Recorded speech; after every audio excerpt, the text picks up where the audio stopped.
nós seremos ministrados hoje pelo santo pastor Jailton Franco, mais conhecido como pastor Jailsa, lá no Cabula. Piada interna.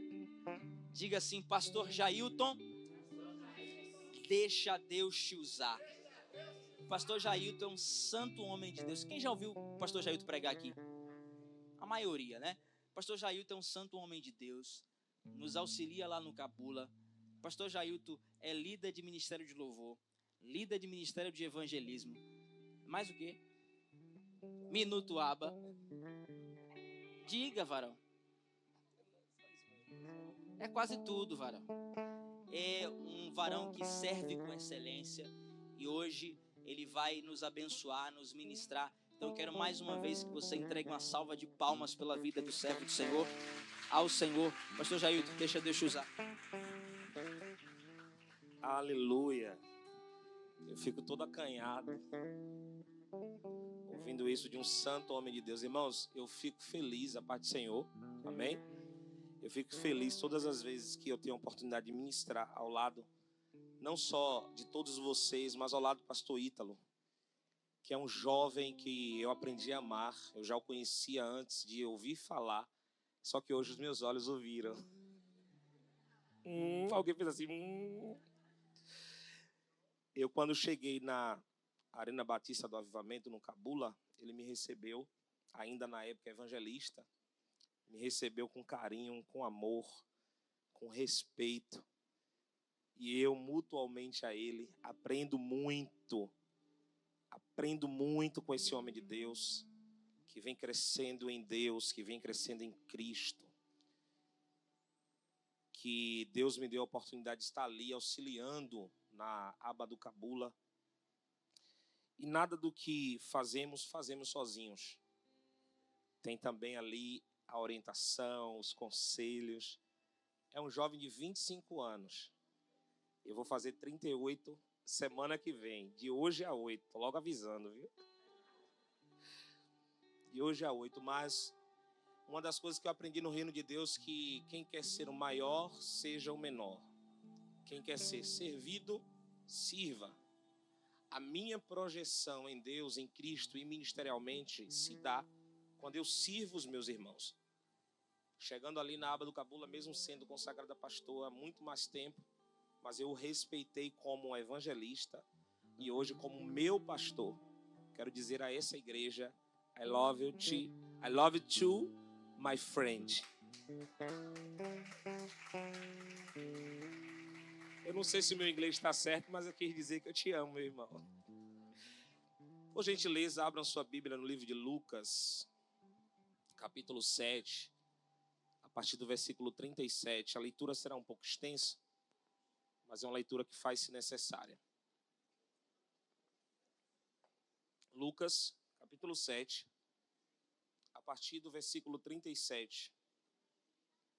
Ou melhor, a partir do versículo 36. Lucas 7, 36. Diz assim: convidado por um dos fariseus para jantar, Jesus foi à casa dele, inclinou-se à mesa. Agora, 37. Ao saber que Jesus estava comendo na casa do fariseu, certa mulher daquela cidade, uma pecadora, trouxe um frasco de alabastro com perfume e se colocou atrás de Jesus aos seus pés.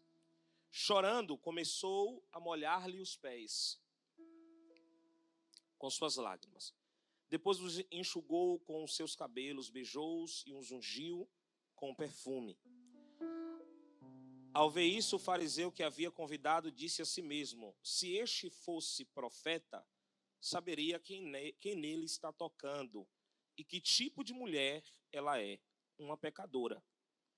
Então lhe disse Jesus: Simão, tenho algo a lhe dizer. Disse Simão: dize, mestre. 2 homens deviam a certo credor, um lhe devia 500 denários e o outro 50. Nenhum dos dois tinha com que lhe pagar, por isso perdoou a dívida de ambos. Qual deles o amara mais? Simão respondeu: suponho que aquele a quem foi perdoado a dívida maior. Jesus respondeu: você julgou bem, disse Jesus. Em seguida, virou-se para a mulher e disse a Simão: vê esta mulher? Entrei em sua casa, mas você não me deu água para lavar os meus pés. Ela, porém, molhou os meus pés com suas lágrimas e enxugou com seus cabelos. Você não me saudou com um beijo. Mas esta mulher, desde que entrei, ungiu a minha cabeça com óleo, mas ela derramou perfume aos meus pés. Portanto, eu lhe digo, os muitos pecados dela foram perdoados, pois ela amou muito, mas a quem pouco foi perdoado, pouco ama. Então, Jesus disse a ela: seus pecados estão perdoados. Os outros convidados começaram a perguntar: quem é este que até pecados perdoa? Jesus disse à mulher. O que é que Jesus disse à mulher? Não, só quem veio para o culto hoje. O que foi que Jesus disse à mulher? Vai-te em paz. Feche seus olhos. Pai, nós estamos na tua casa. Eu quero colocar diante do Senhor todo medo, toda paralisia, tudo aquilo que queira roubar agora a nossa atenção, pois diante da tua palavra, diante do teu nome, ó Jesus, está escrito que todos os joelhos se dobrariam, toda a língua confessaria que o Senhor é Senhor. Então, neste momento, usando o encargo profético, eu quero declarar que ao redor desta igreja tem anjos nos guardando, que neste altar tem anjos nos cobrindo, que no meio desta igreja tem anjos passeando. Por isso, meu Deus, nós não estamos aqui por uma invenção humana, mas nós estamos aqui porque a tua presença nos atraiu. Então, a tua palavra é poderosa, a tua palavra é verdadeira, a tua palavra é única, a tua palavra sara, a tua palavra cura, a tua palavra liberta. Uma vez mais, usa a instrumentalidade humana que sou eu, pequeno diante dos homens, mas diante do Senhor, o teu Filho, a quem o Senhor escolheu para ministrar esta palavra hoje. Assim como o Senhor ministrou meu coração hoje pela manhã, ministra esta igreja nessa noite, para a glória do nome de Jesus. E você que ora comigo diz? Eu quero pedir, por favor, aí no telão, 26 de Mateus, capítulo 26, versículo 13.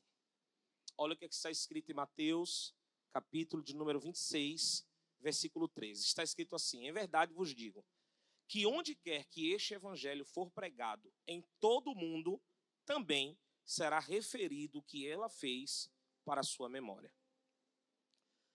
O texto que ora nós acabamos de ler nos retrata, só para que você possa entender o pano de fundo por trás desta história, que eu acredito que muitos aqui a conheçam. Havia um homem chamado Simão, e se você está com uma tradução um pouco diferente da minha, existe uma tradução que diz: e foi Jesus convidado para a casa de Simão, o leproso. Existe alguma tradução que fala assim, eu já li hoje, a minha é a NVI, mas existe uma tradução que diz assim: e foi convidado Jesus e seus discípulos para uma festa na casa de Simão, o leproso. Quem era Simão? Aqui já diz, ele era um homem que tinha uma enfermidade. Essa enfermidade era tida como uma das enfermidades mais contagiantes que existia naquela época. Haja vista que no tempo de Moisés, Deus usa Moisés para escrever as tábuas dos mandamentos, Deus entrega a Moisés os 10 mandamentos, mas Moisés vem implementando, através do direcionamento de Deus, alguns pontos na lei, para que fosse um regimento em Israel. E um dos pontos que Moisés escreve é a lei do leviatário, que está no livro de Levíticos, que fala sobre a lei dos leprosos, aonde eles colocam os leprosos, eles expulsavam os leprosos de dentro da sua convivência em comunidade, de dentro da convivência em família, e colocavam os leprosos em um local chamado leprosário. Colocavam os leprosos onde? Colocavam os leprosos onde? Leprosário. Onde ficava o leprosário, pastor? Ficava à beira a entrada da cidade, do lado de fora. Eles não tinham contato com a sua família, eles não tinham contato com a comunidade, diferente da lei da mendicância. A lei da mendicância dava direito aos mendigos, aqueles que viviam às margens da sociedade, o direito de transitar dentro da cidade com uma capa, porém, eles tinham que bater em seu peito e gritar: Tsedacar. Eles gritavam: Tsedacar, façam-me justiça. Eles pediam esmola, eles tinham autorização, mas os leprosos não.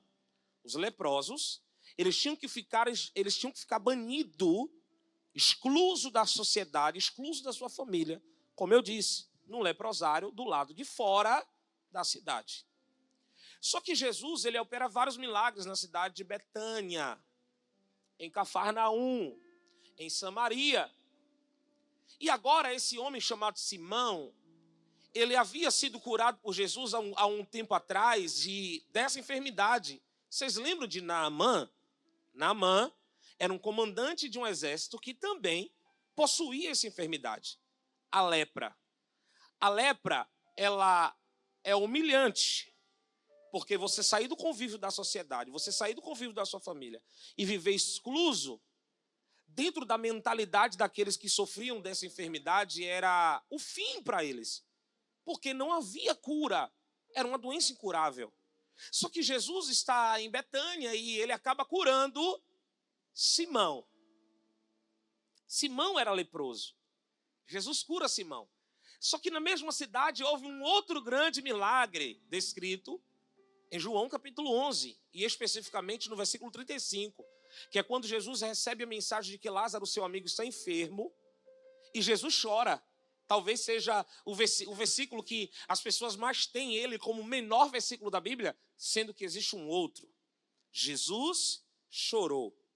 Jesus chorou não pelo Deus que ele era, não na representatividade do Jesus, o Cristo, mas ele chorou na condição de Jesus, o amigo de Lázaro. Lázaro era amigo de Jesus. Mas existem situações que Deus permite que a gente enfrente. Com uma palavra ele pode transformar.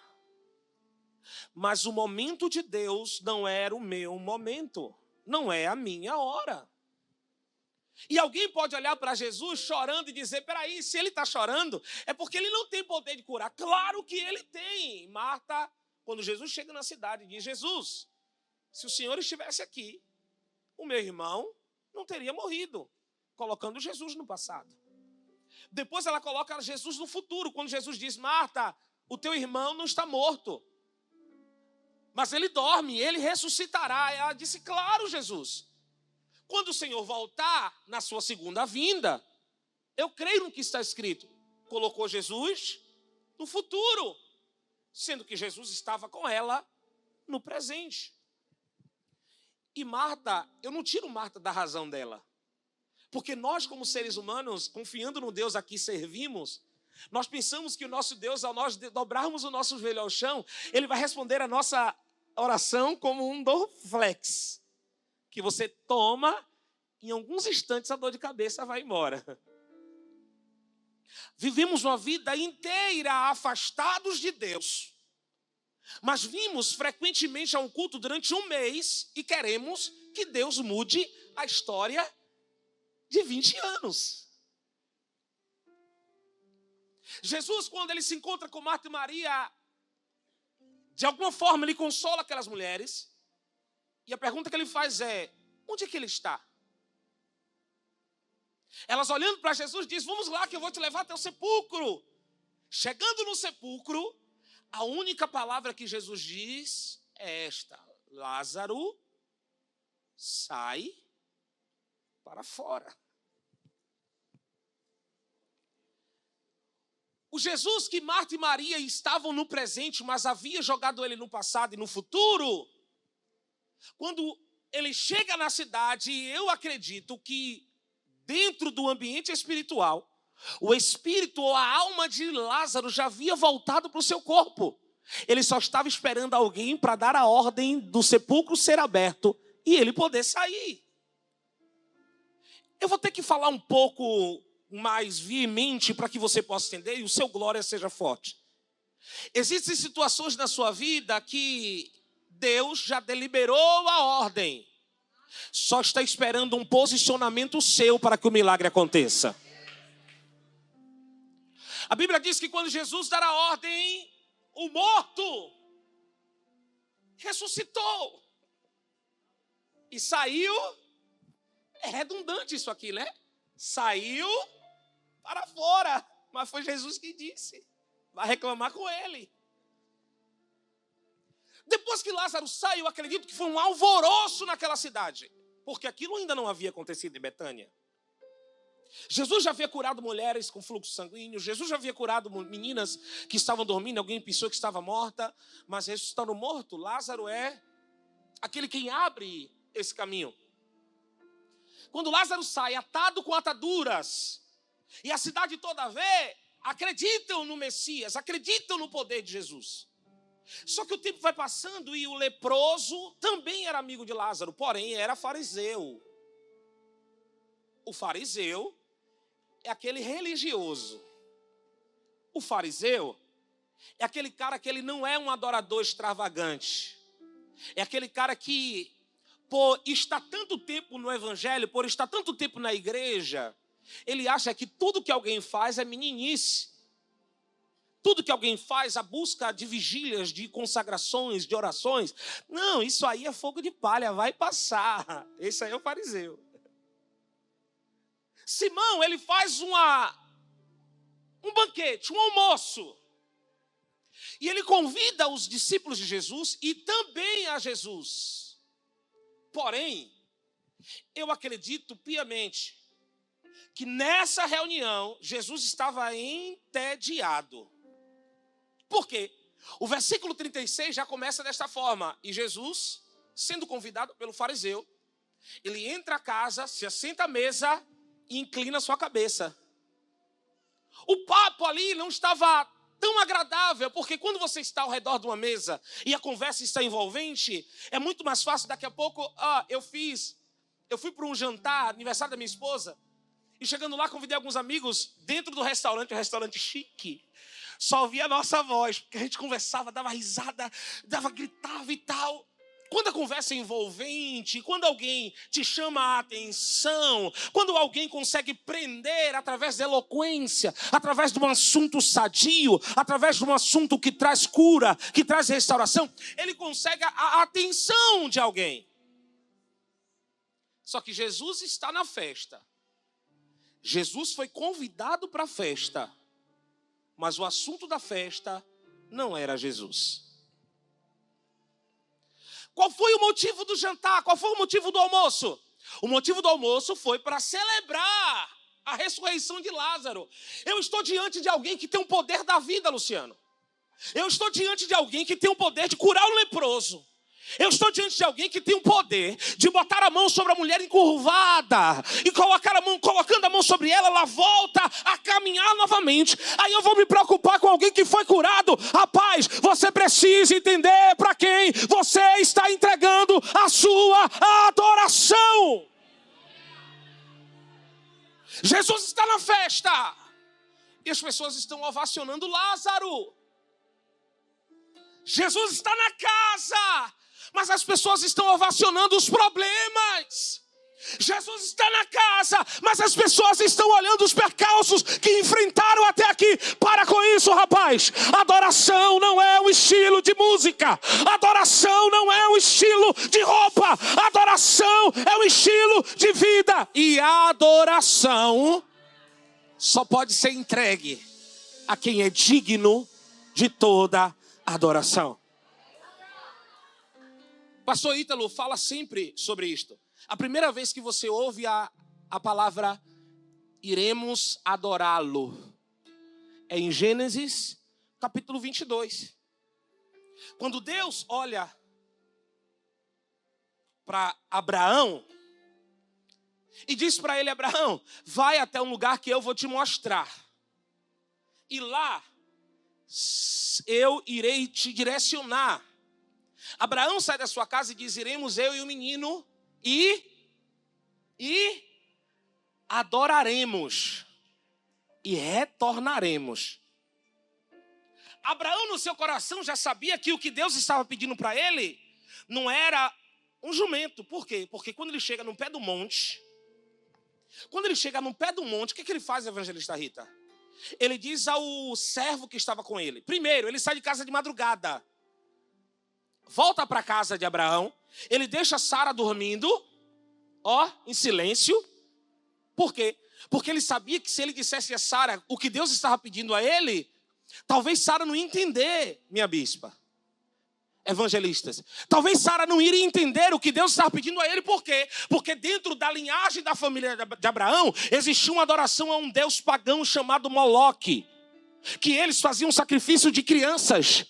Se Abraão chega para Sara e diz: Sara, Deus está pedindo o nosso filho, ela vai dizer: não, Abraão, aí é outro Deus, o nosso Deus não. Ela não entendia e iria impedi-lo de fazer. Ele chama um servo, pega um jumento e vai. Quando chega ao pé do monte, ele olha para os meninos e diz: você, Isaque, vem comigo. Você, servo, e o jumento ficam aqui. Espere aqui. E aí que está o texto. Nós iremos adorá-lo e retornaremos. Ou seja, a palavra adoração, neste contexto, ela está totalmente entrelaçada com a palavra sacrifício. A adoração como estilo de vida, o estilo musical, nós temos vários. Blues, jazz, reggae, pop, rock. Nós temos vários estilos. Samba, hoje, o pagode se tornou um estilo. A rocha, a sofrência se tornou um estilo musical. Mas a adoração é sacrifício.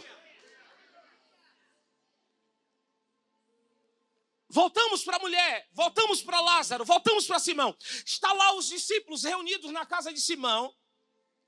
Jesus é convidado, eles estão adorando, estão enaltecendo, enobrecendo aquele que recebeu o milagre. Mas aquele que tinha o poder de fazer milagre, ele estava, Luciano, tão entediado, que a Bíblia diz que ele chega à mesa, senta e reclina a cabeça. Acredito eu, para tirar um cochilo, para descansar.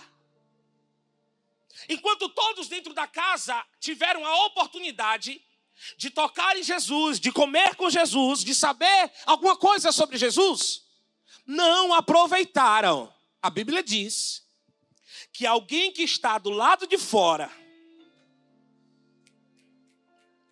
alguém que não havia sido convidada para a festa, alguém que não teve o seu nome na lista para fazer nada, alguém que não foi ovacionada, que não havia recebido o milagre, ela diz: não, tem alguma coisa errada nesse cenário. Eu quero profetizar para você que alguém pode olhar e menear a cabeça e dizer que você não vai avançar, que você não vai crescer, que você não vai chegar aonde Deus planejou para você. Existe hoje uma adoração extravagante que vai ser retirada de dentro de você, pois a verdadeira adoração, o Senhor, Ele extrai. A verdadeira adoração, Ele arranca. A verdadeira Ele está em busca dos verdadeiros adoradores que o adorem em espírito, que o adorem em verdade, que adorem a Ele em sacrifício. Ela não foi chamada, ela não foi convidada, mas ela era uma adoradora extravagante. Ela olha o cenário e ninguém havia convidado. Ela olha de fora e diz assim: peraí, tem alguma coisa errada aqui nesse ambiente. Tem alguma coisa aqui errada. Jesus está ali e ninguém faz nada. Jesus está ali e as pessoas estão trocando Jesus que faz o milagre por alguém que recebeu o milagre. Peraí, tem alguma coisa errada. Ela havia trabalhado durante 30 dias. Quantos dias? Ela havia trabalhado durante quantos dias? Juntou dinheiro, foi correndo, comprou um vaso de alabastro. O vaso de alabastro, só para que você possa ter a noção do que seja, não é um vaso de um barro qualquer. É um vaso extraído das pedras do Himalaia. Para possuir um vaso desse, era um preço muito alto. E não foi só isso. Ela ainda colocou dentro do vaso um nardo. Você sabe quanto é o perfume, a essência do nardo hoje nos nossos dias? 10 ml. R$1.000. O óleo, 10 ml. De 500 a R$1.000. Eu estou falando na nossa época agora. Naquela época era mais precioso ainda. Aquela mulher que não havia sido convidada, aquela mulher que não estava listada para estar ali, ela resolveu, pastora, pegar o vaso de alabastro, colocar o nardo dentro e entrar na cena. Na cena onde o nosso Jesus não estava sendo adorado. Alabai andou comanda raça. Na cena onde o milagre estava sendo mais exaltado do que aquele que poderia fazer o milagre, a quem não estava na lista, ela entrou na cena. E Jesus estava como? Com a cabeça reclinada à mesa. Aonde tem muita invenção humana, Jesus pode até ser convidado, mas a adoração não é para ele. Ei, para de querer inventar, rapaz. Para de querer imitar as coisas do mundo para dizer que está entregando adoração a Deus. Para! A mulher não inventou nada, a única coisa que ela fez foi isso. Ela entrou, ela se prostrou, e Jesus está como? Está com a cabeça inclinada. Só que quando ela entra, ela faz um barulho, porque ela pega o vaso de alabastro e... Alamancho comanda lava xandarabagai. Oremene calamancho orobro comanda lava xandalá pra carraço. Talvez você tenha um vaso de alabastro guardado no teu coração. Talvez você tenha um vaso de alabastro guardado na tua vida. Possa ser uma amizade, possa ser um relacionamento, possa ser um emprego, possa ser algo que você está almejando ou sonhando. Hoje Jesus está lhe dizendo: entra no cenário que ninguém te convidou e quebra esse vaso. Ela quebra o vaso e começa a lavar os pés de Jesus, a ungir, meu Deus, a ungir os pés de Jesus. Se ela estava prostrada, ela não estava com a cabeça ao nível da cintura de Jesus. Não, ela estava prostrada. E se ela estava prostrada, ela estava totalmente inclinada. Quando Jesus ouve o vaso quebrar, ele levanta a atenção. E a mulher já está toda debulhada em lágrimas. O meu nome, Jesus, não estava na lista, mas eu estou aqui. Alguém olhou para mim e disse: por eu ter uma fama ruim, eu não poderia estar aqui, mas eu estou aqui.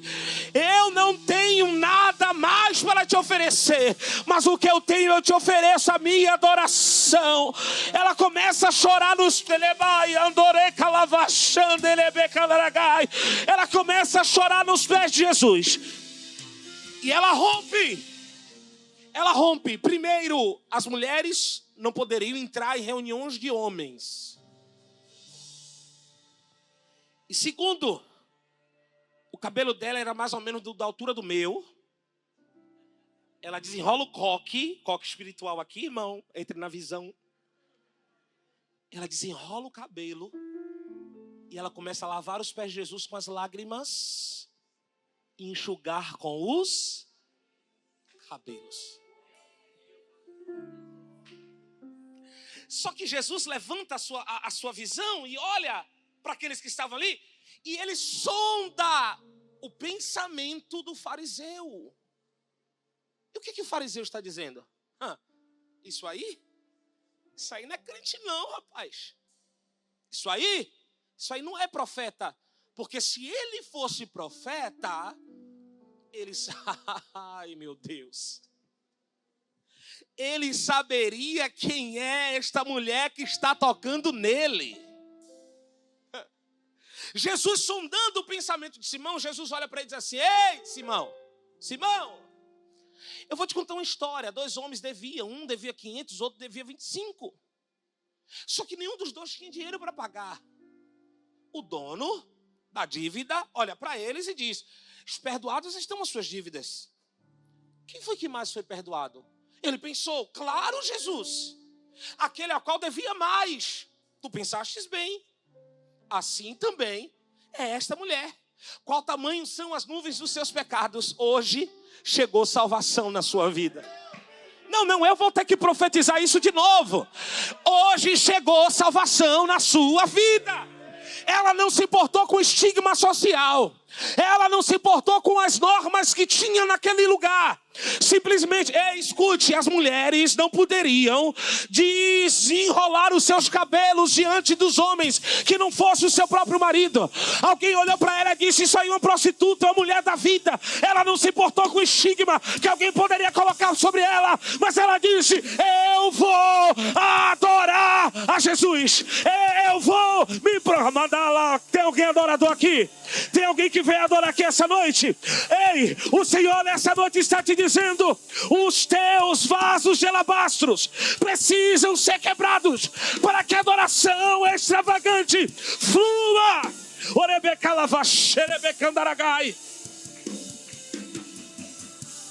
Ela não se importou com o que alguém iria falar sobre ela. Ela não se importou que alguém iria olhar para ela e o que ia ser? E às vezes a gente é assim, né? Nem assim? Não, eu não vou para Jesus porque os meus amigos vão... O que os meus amigos vão falar de mim? Não, eu não vou caminhar com Jesus porque o que os meus amigos vão falar de mim? Eu não vou para... meu Deus. Eu não vou caminhar com Jesus. Irmãos, eu afastado do evangelho, voltei para Jesus, tocava em 3 bandas aqui em Salvador. Saí de 2, fiquei em uma banda só. Quando eu estou lá no ensaio da banda, nós nos reuníamos sempre às terças-feiras pela tarde, porque os outros dias nós estávamos tocando. Daqui a pouco eu estou lá no meio do ensaio, olhando para um lado e para o outro, nada acontecia, nada fluía. Me ofereceram a bebida que eu mais gostava, Campari e Domec. Colocaram 2 garrafas lá e eu disse: não, a partir de hoje eu não bebo mais, eu sou crente. O dono da banda olhou para mim e disse assim: agora eu entendi porque nada aqui está acontecendo. Não tem como a luz caminhar com as trevas. Não, tem alguém entendendo aqui? Não tem como a luz caminhar com as trevas. Entenda, as coisas na sua vida só vai parar de dar errado quando você entender que no ambiente onde você está, você é luz. Você é luz. E hoje o Senhor está ministrando ao teu coração dizendo: existe um nardo precioso. Quem tem boca para dar glória, quem tem mão para levantar faz isso. Hoje o Senhor está dizendo: eu quero que o nardo precioso que existe dentro de você seja exalado. Eu conto 1 e você vai entendendo aquilo que Deus está ministrando ao coração. Eu conto 2 e você vai navegando na presença do teu Pai. Eu conto 3 e você recebe um direcionamento, um posicionamento, e a presença de Deus restaura, a presença de Deus cura. O adorador extravagante não se preocupa com o que irão pensar, com o que irão... Tem adorador extravagante aqui nessa noite. Vamos, entregue a Ele a sua adoração. Vamos.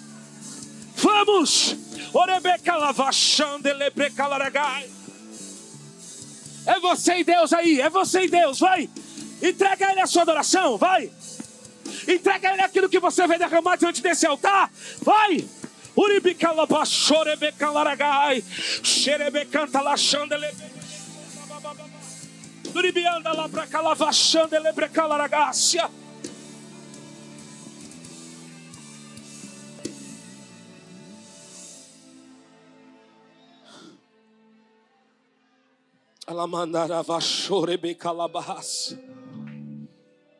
O vaso de alabastro significava luxo.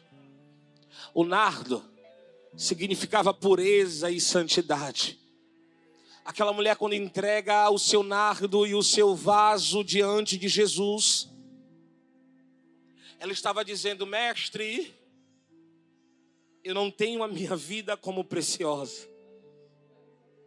Eu não tenho a minha vida como mais nada a não ser para entregá-la diante dos teus pés.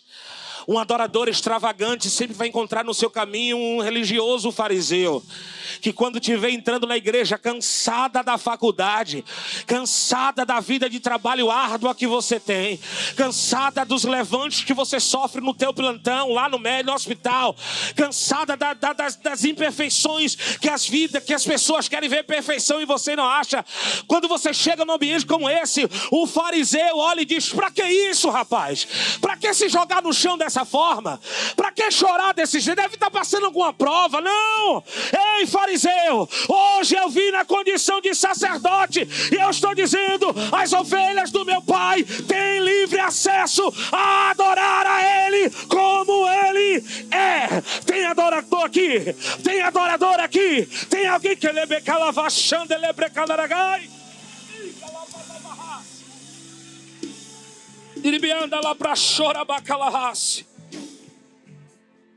os inimigos da adoração olhando para Jesus, olhando para aquela mulher, pastor Ítalo. A primeira coisa que um dos seus discípulos pensa é isso: mas isso é caro. Isso custou um preço muito alto. Não, se nós pegássemos o valor desse vaso e desse nardo precioso, nós poderíamos vender e distribuir o dinheiro aos pobres. Mas aquilo não passava de uma falsa religião, pois o interesse dele não era simplesmente entregar a Jesus aquilo que era devido, mas era paralisar aqueles que estavam entregando uma adoração verdadeira. Eu quero declarar agora no nome de Jesus, que todos os inimigos da adoração, é o quê? É o teu trabalho que está roubando o teu tempo para que você não possa adorar a Deus lá no teu trabalho? É a tua faculdade que está tentando de alguma forma. Eu não estou dizendo para você sair do teu trabalho, nem sair da tua faculdade. Eu estou dizendo que você vai gerar em Deus a convicção de quem você é. E na faculdade você vai ter tempo de adorar a Jesus através da sua vida. Que no plantão no hospital você vai ter tempo de adorar a Jesus através da sua vida. Que na tua casa você vai ter tempo de adorar. Por quê? Porque um adorador extravagante não precisa de holofote. O adorador extravagante não precisa de um lugar onde as luzes estão sobre ele. O adorador extravagante precisa de uma fome e de uma sede. O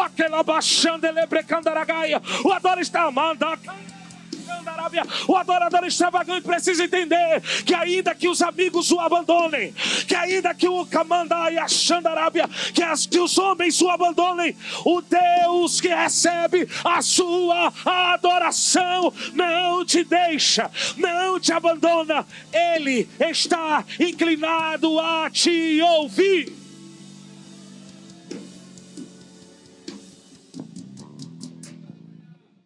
Adoração, ela precisa vir de dentro.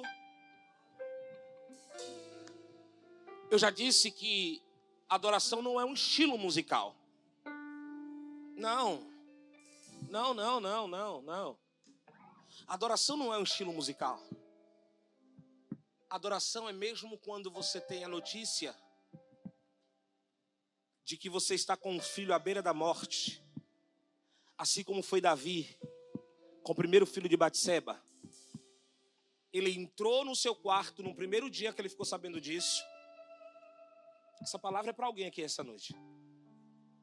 Ele entrou no seu quarto no primeiro dia, jejuou durante 7 dias. Depois que ele recebe a notícia de que seu filho havia morrido, o que ele faz?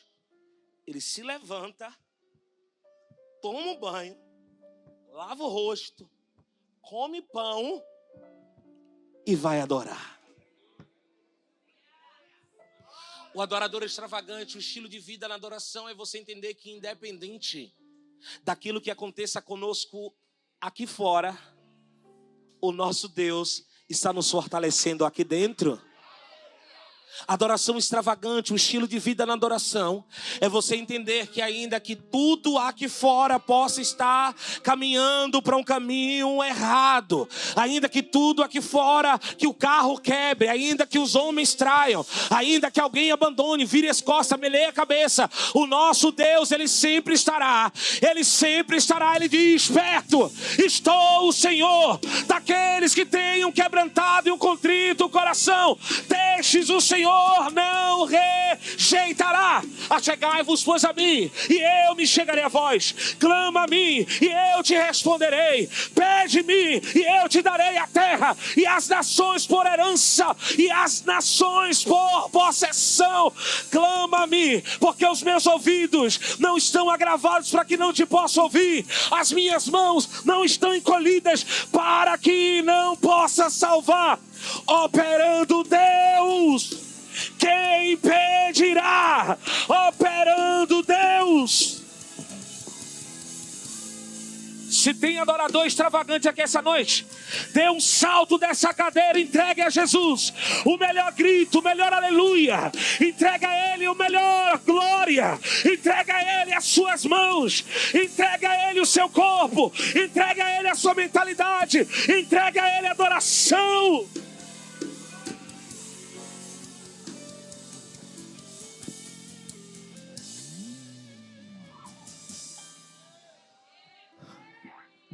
Vamos lá, aproveite esses últimos minutos dessa ministração